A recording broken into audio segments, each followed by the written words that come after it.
Duels. Hollywood likes to pretend they were glamorous, heroic, noble rituals between gentlemen, but the truth? Duels were mostly two tired men in a field at sunrise, holding weapons they barely understood, mentally preparing to do something incredibly stupid. Most duelists couldn't even hold their pistols correctly. Someone always dropped a gun, someone always panicked, someone always regretted waking up that morning. Movies show dramatic stances and heroic slow-motion moments. Real life looked more like two exhausted administrators who accidentally scheduled violence before coffee. Here we have the official duel zone. No refunds, no safety guidelines, just vibes and poor decision-making.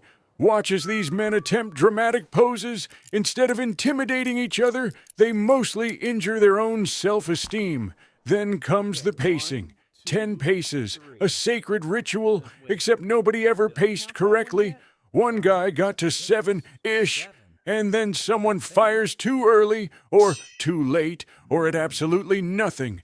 Even the animals watching were tired of this. Doctors were even worse. 18th century medical care was basically, "You're bleeding, let's hope for the best." Spectators, meanwhile, came for the entertainment. Judgmental, yes. Helpful, never. Referees tried to keep order, but they had no idea what order even meant. Half of them couldn't count to 10 without getting confused. Some duels lasted seconds. Others dragged on for hours. Both were equally embarrassing, and yet people kept insisting this was all about honor. Honor looked suspiciously like chaos. This is the support team. If your life depended on them, you were already doomed. More pacing, more confusion, more chaos. Some duels ended because someone sneezed aggressively. That counted as a shot, apparently. Now we travel to France, where dueling culture was somehow even more dramatic. The outfits were incredible. The accuracy was not.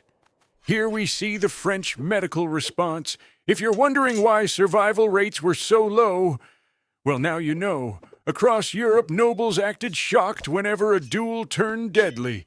They shouldn't have been. It happened constantly. They gasped, clutched pearls, whispered gossip, and then encouraged another duel the next week. Meanwhile, gossip spread through Paris faster than bullets through air.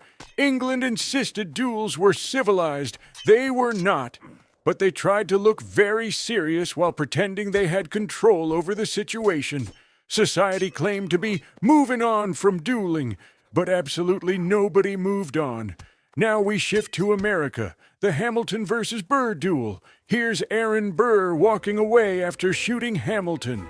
He is trying very hard to look casual. He is failing miserably. Meanwhile, in Russia, Alexander Pushkin stands dramatically in the snow, regretting every life choice that led him here. He's shot, of course. Pushkin fires back, but his weakened shot hits nothing but a shiny button. A button. Pushkin dies slowly while a confused doctor consults a massive book titled Medicine. Not comforting. Back to America. Hamilton and Burr meet at dawn because nothing says good morning like unresolved political tension and loaded pistols. Hamilton fires into the air, the honorable gesture, a noble idea with absolutely no practical benefit. Burr fires accurately. Hamilton falls. Attendants panic. Burr stands there realizing he has made several enormous mistakes. Naturally, Burr tiptoes away, very casually, as if nobody will notice he just shot a founding father. Chaos erupts. Politicians pretend to be shocked. They absolutely are not. They live for this. Spectators finally admit what everyone should have known from the beginning. This was a terrible idea.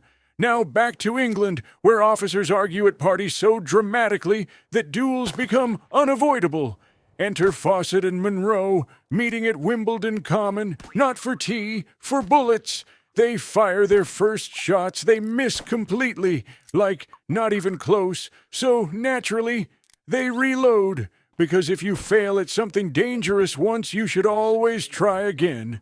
That's the dueling philosophy. Monroe is hit. He collapses like a cardboard cutout.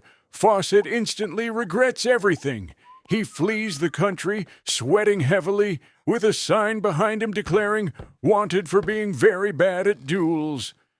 England finally decides officially, no more duels. Seriously this time, nobody believes them. And so, we end with a summary of dueling culture, a fast montage of pistols, swords, quills, and catastrophically poor judgment. Honor, questionable skill, minimal medical knowledge, zero survival, a bold assumption. And that's why dueling, finally, came to an end. Thank God.